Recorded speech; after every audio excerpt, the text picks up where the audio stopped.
Hola, ¿qué tal? Bienvenidos amigos, colegas, nutriólogos, podólogos, enfermeras, médicos generales, intensivistas, internistas, quien sea. Muchas gracias por sintonizarnos. Te queremos pedir un favor, dale clic a la campanita para que seas el primero en saber cuando estamos transmitiendo en vivo. El día de hoy estamos de manteles largos aquí con el doctor Edgar Paul Rangel Beltrán, el cual es un amigo, colega, socio, estamos trabajando juntos. Él es médico intensivista e internista, egresado del siglo XXI y también en Getafe, España, estuvo entrenándose en ventilación mecánica, doctor. Así es. Ok, muchísimas gracias. Mire, ¿cuál es la intención de estos temas?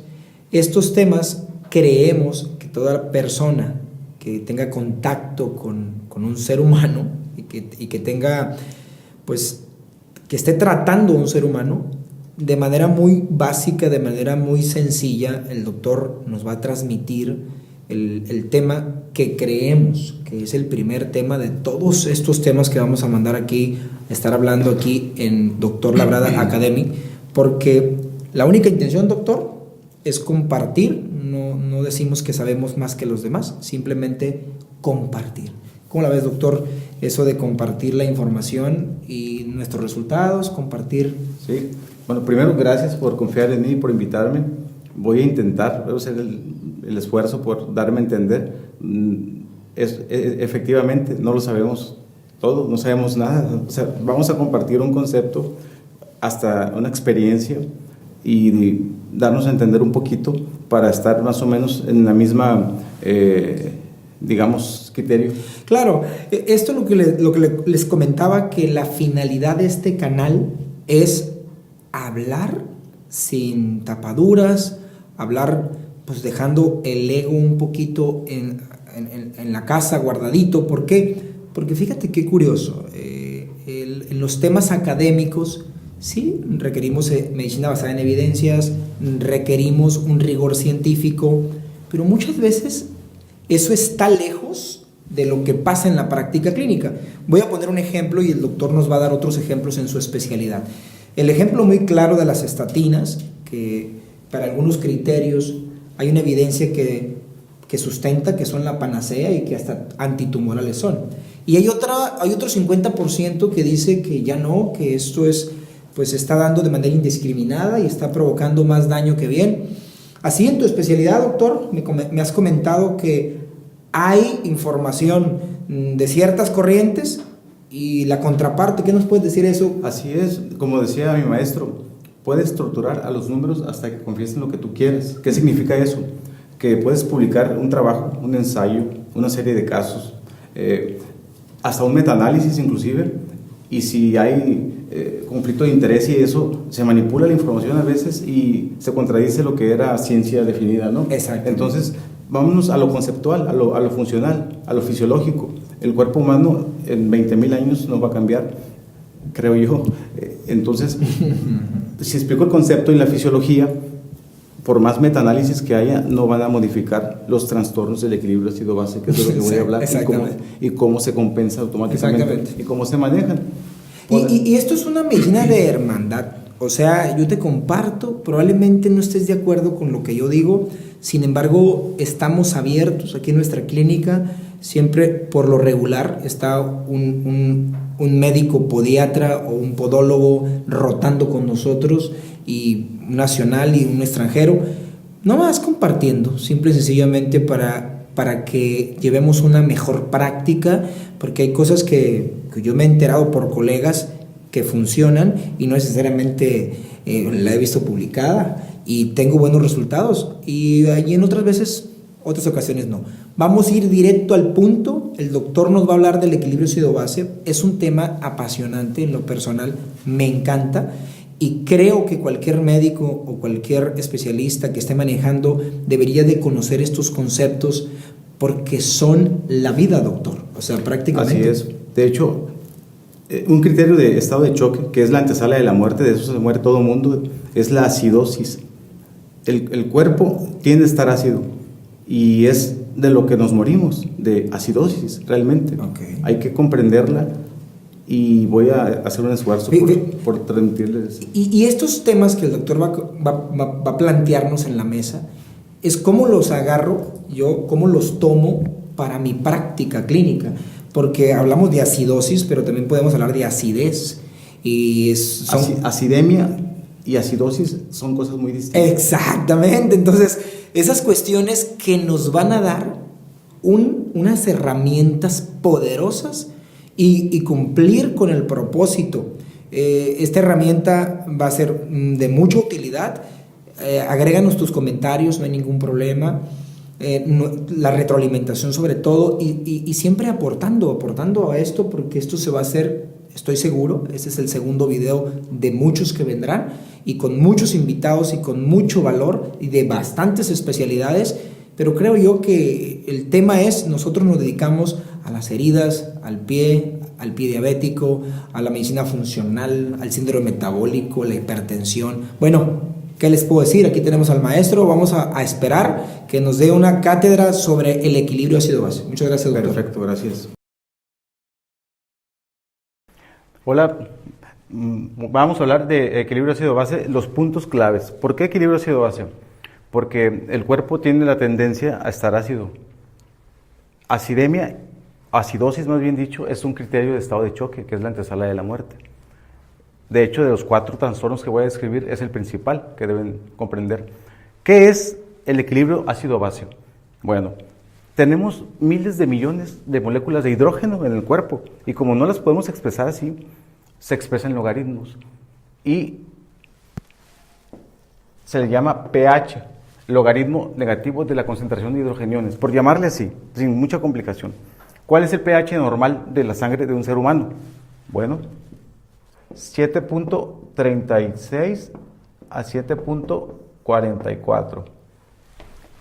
Para arriba es alcalemia, para abajo es acidemia, ¿sí? ¿Cómo se regula esto?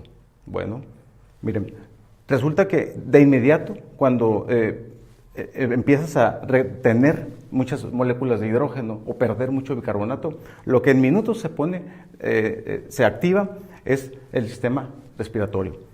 Entonces, la fase 1 de compensación es la respiración. ¿Cómo? Hiperventilando. Y al hiperventilar, barre CO2, que es un derivado tiene hidrogeniones y provoca acidemia, ¿sí? En minutos. Después, en horas, a veces hasta en días, depende de la persona, pues viene el riñoncito, ¿sí? El riñón, ¿qué hace?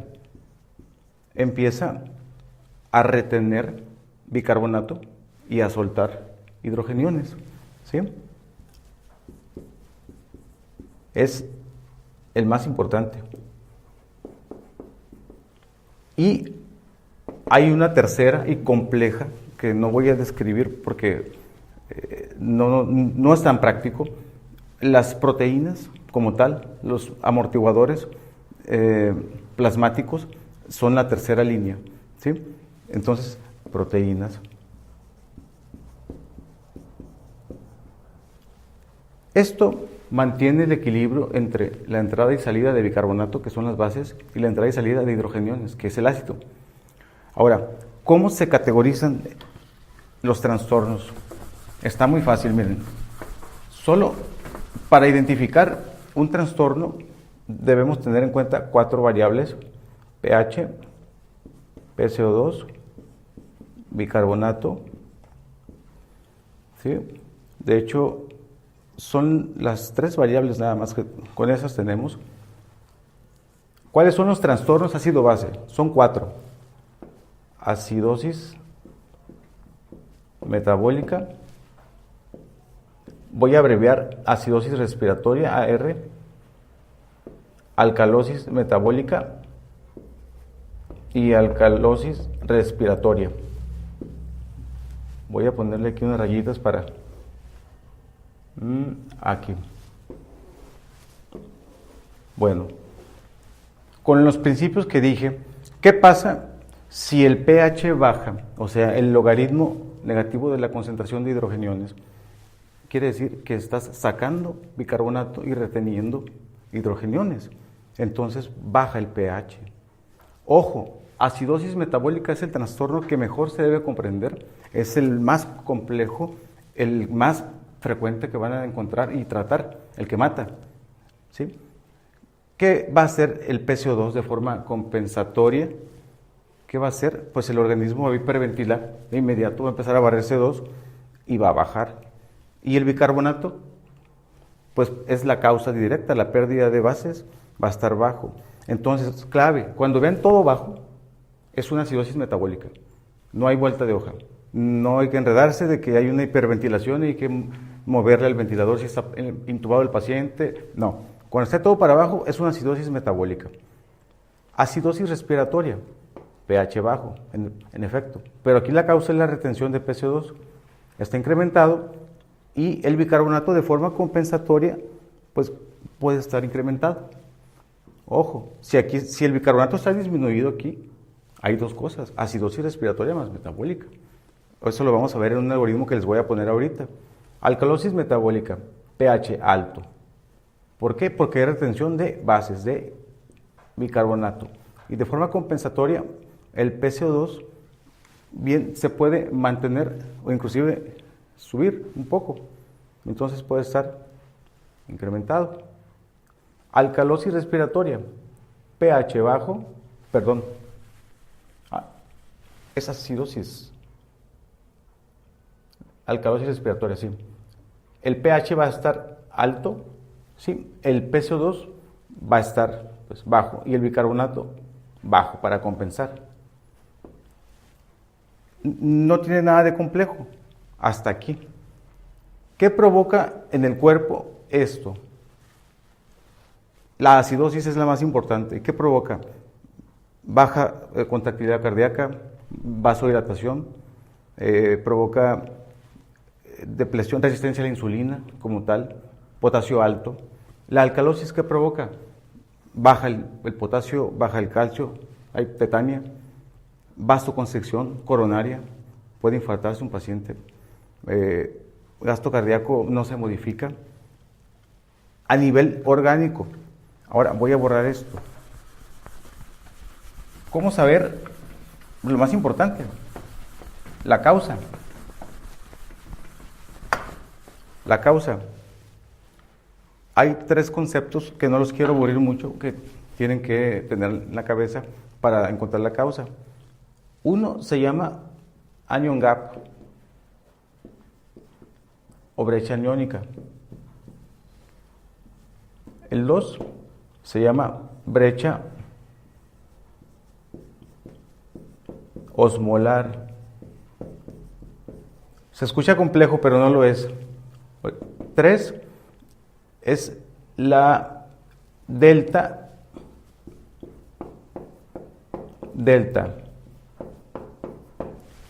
de la anion gap y del bicarbonato. ¿Por qué? Porque este nos va a decir si el paciente tiene hasta 3 trastornos juntos. Un paciente puede tener acidosis metabólica con anion gap normal, más una acidosis metabólica con anion gap elevado, más una alcalosis o acidosis respiratoria. 3 trastornos. ¿Sí? No los aburro mucho con unas formulitas. Anion gap, brecha osmolar. Brecha osmolar, ocupamos un osmómetro que nos mida la osmolaridad calculada y nosotros vamos a determinar la otra con una fórmula, que es esta. Es sodio por 2 más glucosa entre 18 más BUN entre 2.8. ¿Sí? Esa es la osmolaridad calculada y con un osmómetro la medida. Sacamos la brecha y ahí está. Es una parte del algoritmo diagnóstico y terapéutico. Delta, la fórmula, el delta de anion gap, o sea, el que debe haber y la diferencia que tiene con el que calculaste. ¿Cuál debe haber? Es 10, o sea, albúmina por 2.5, más o menos te da 10, entre el delta de bicarbonato, o sea, el que tienes y la diferencia con el que debería tener. Y puede tener 3 valores. mayor de 1 a 2 o menor de 1. Tiene su significado. Ahorita se los voy a explicar cuando haga el algoritmo. Y finalmente, pues, la fórmula del anion gap, ¿no? Que es el sodio menos cloro más bicarbonato. ¿Sí?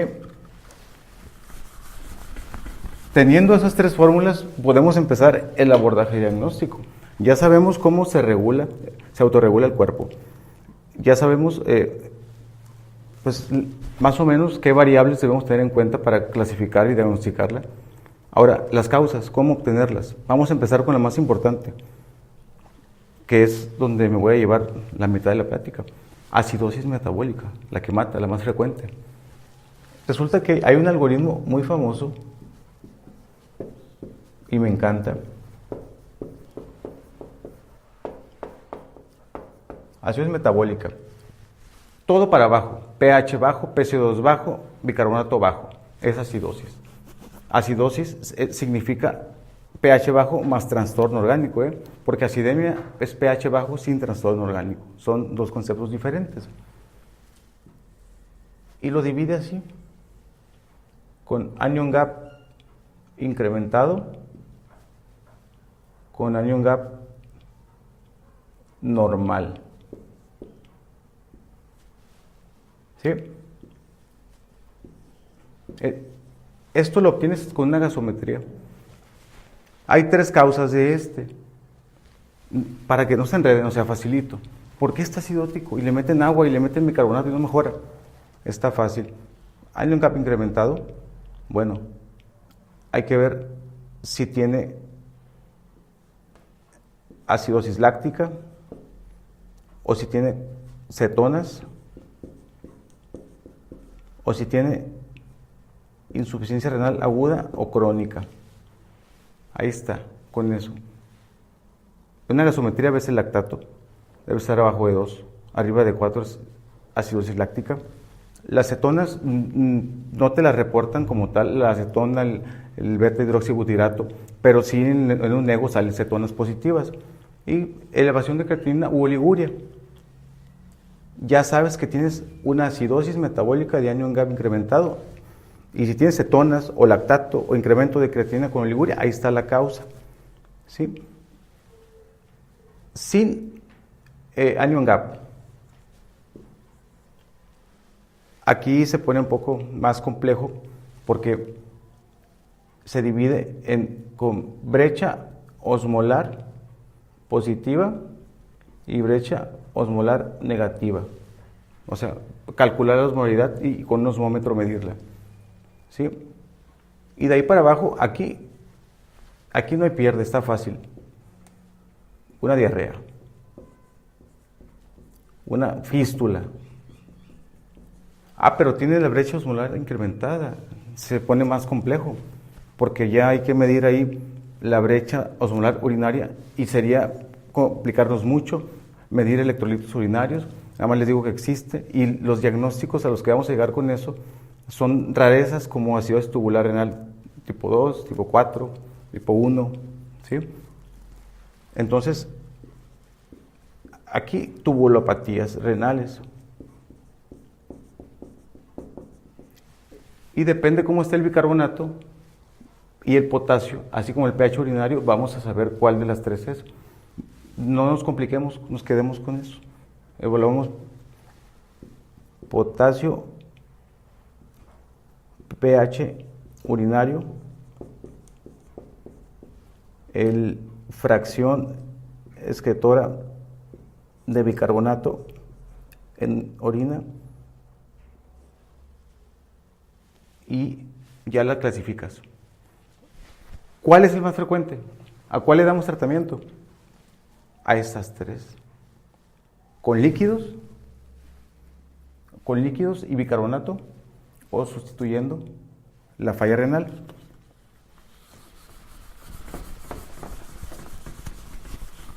No he hablado del delta-delta. ¿Por qué? Porque resulta que puede tener un paciente una acidosis metabólica con anion gap incrementado pero además puede tener otra acidosis escondida, metabólica, sin anion gap, o una alcalosis concomitante. La alcalosis, que le llaman cloruro sensible y cloruro resistente, depende del cloro en orina, significa si responde o no al agua, porque una alcalosis en un deshidratado es la antesala, es como inicia una acidosis, puede tener los dos trastornos. Entonces, para ponerle el apellido completo a ese algoritmo de acidosis metabólica, vamos a poner el delta de anion gap entre delta de bicarbonato. ¿Sí? Entonces,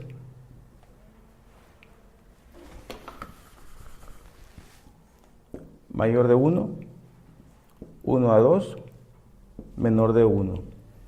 Este significa acidosis metabólica de anion gap positivo puro.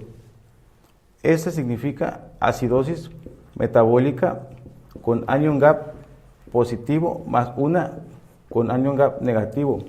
Y esta es muy interesante. Acidosis metabólica sin anion gap más alcalosis metabólica cloruro resistente o con cloro urinario menor de 20. Significa que ese paciente ocupa agua, porque si no se va a convertir esta alcalosis en acidosis también. ¿Sí? Ahí terminan poniéndole nombre y apellido a la acidosis metabólica. ¿Cómo se maneja? ¿Cuál es la indicación de aplicar bicarbonato? Tratamiento. Bueno, pH abajo de 7.2, bicarbonato entre 8 y 10, depende. La ADA para manejo de cetoacidosis dice abajo de 10. Una publicación que viene en el Manual de Medicina Interna de Sabatini, muy interesante, de New England, nos dice que 8. ¿Sí? pH y bicarbonato son las indicaciones para sustituir el bicarbonato. ¿Cómo se sustituye?